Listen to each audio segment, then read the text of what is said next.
to my channel. If this is your first time here, hello, my name is Mika. Thank you so much for stopping in. Heart to heart, whenever we feel that we can push the love of Jesus and God away, you're always going to be wrong. Disclaimer, in this video, I'm telling a dream that I had that reinforces my truth about the love of God, the love of Christ. If that's not what you believe in, please do not sit through the video. But if you are curious to hear what I have to talk about, then stay tuned.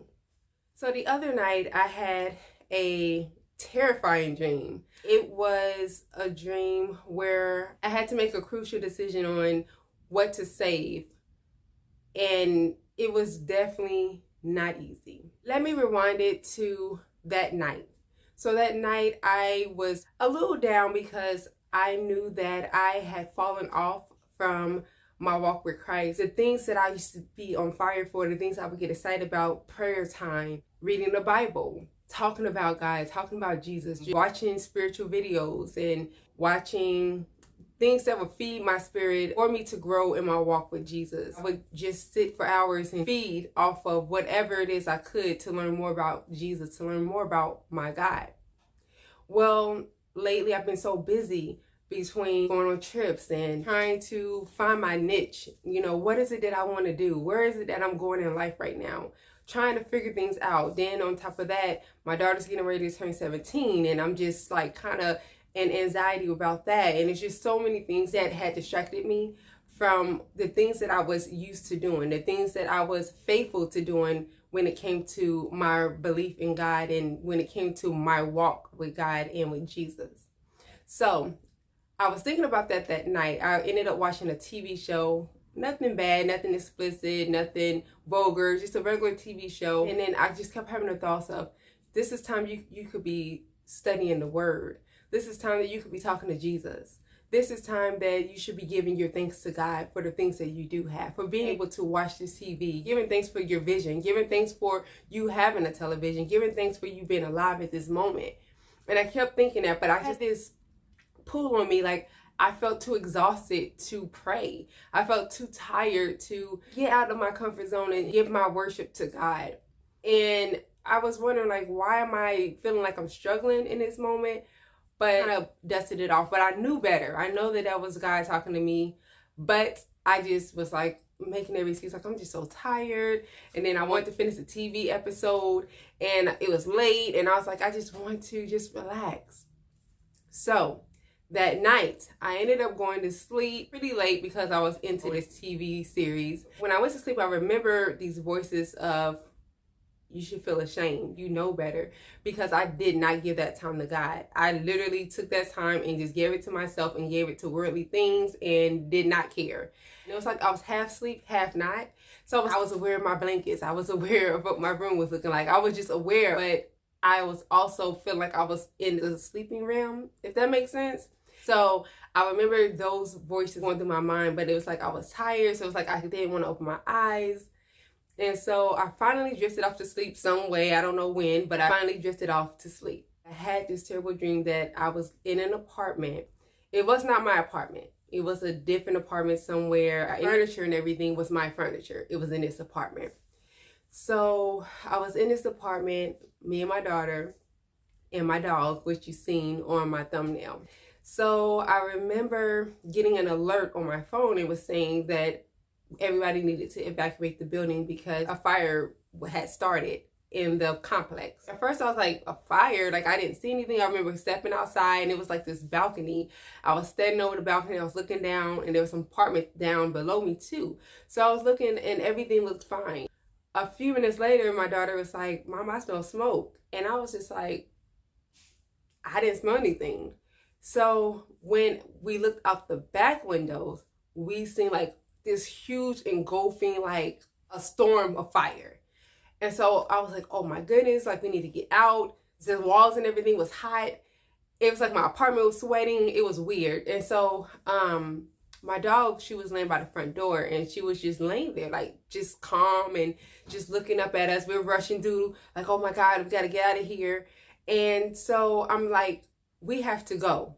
So I grabbed as much things as I could. I grabbed a purse, and of course in my purse I already had my wallet and things, and I'm grabbing things that I felt was of value, whether it was jewelry, pictures, anything. For some odd reason in this dream I was able to grab so much stuff, like big stuff that cannot fit in a purse, but in this dream I was able to fit this stuff in my purse, all the way down to a television.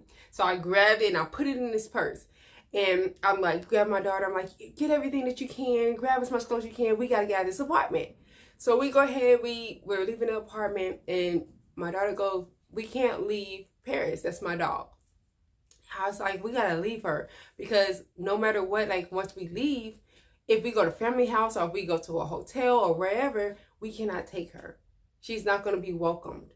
And I don't want people to tell me I can't come and have a place to stay because I have her. And she was just like, I don't want to leave her. Like, she's done everything. Like, she's our protector. She loves us. Like, I can't just leave. If we leave her here, she's going to die.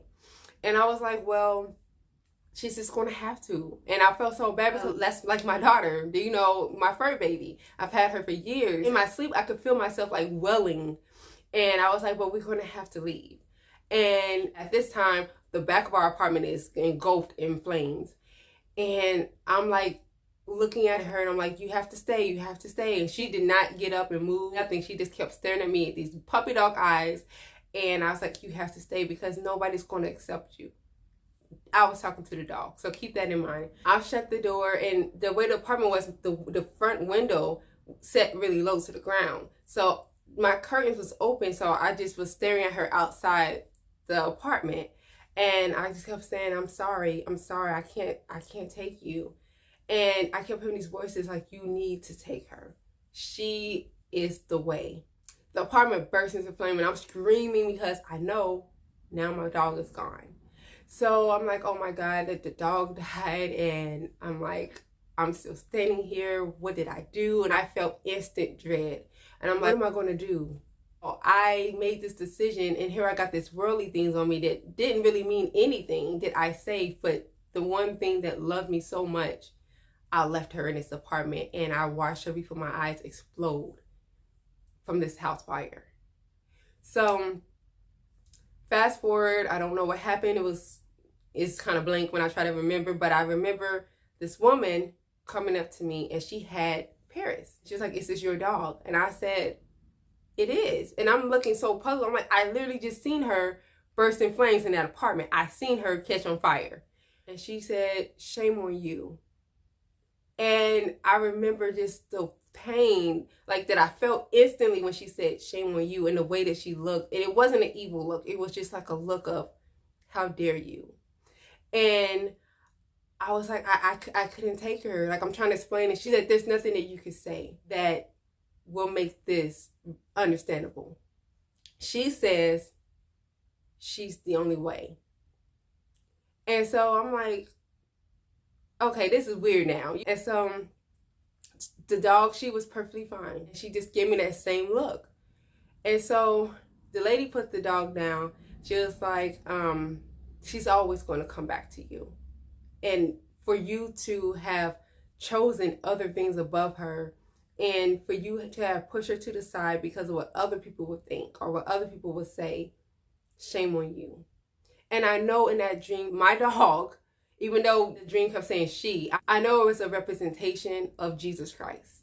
I know it. I know that that's what that dream was telling me, because when I woke up, I remember just feeling the love of God on me. You know, and so back to the dream, she put the dog down and my dog instantly just comes loving on me. And I'm like standing there like in shock. I can't believe it. I'm like, first of all, I thought you was dead. Second of all, how could you love me? I literally left you to die. I left you to be no more in my life. I chose worldly things over you. And you still love on me. And that just kind of makes me teary-eyed right now, because I know that that was Jesus talking to me.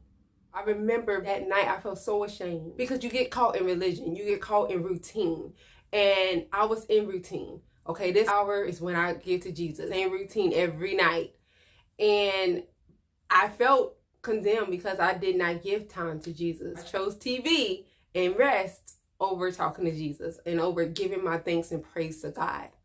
So I feel like my dog was that representation of the love that both God and Jesus has for me. That while I'm here in flesh, there's nothing that I could do that can pull their love for me.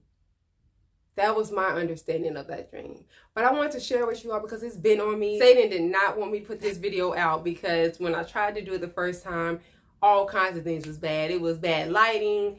You could barely hear me. It just was terrible. And I hope that you all understand like just how great and amazing Jesus and God is. Jesus is the only way. And I know that the reason I kept hearing the only way in that dream is because Jesus is the only way.